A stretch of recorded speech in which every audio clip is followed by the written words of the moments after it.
As one of the founders of Gizmo, it was my job to sit with kids who just needed a little space. I was the cleaning crew for the late-night dinners of the robotics team. I did everything.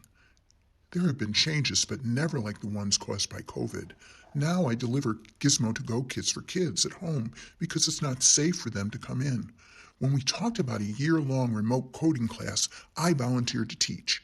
Sadly, even with drag and drop, my paws were too big for the keyboard. Rough. Molly was one of our gizmologists, and she offered to be the video mentor. And you know what? She does a better job. Hi, my name is Molly. Today we're going to be talking about microbit.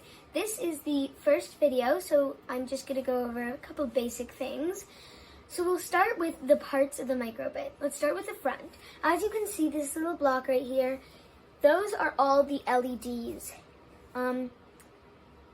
Over here, right here, and right here, these are the buttons that you can program to do things like when you push this button, it'll show a picture on the LEDs.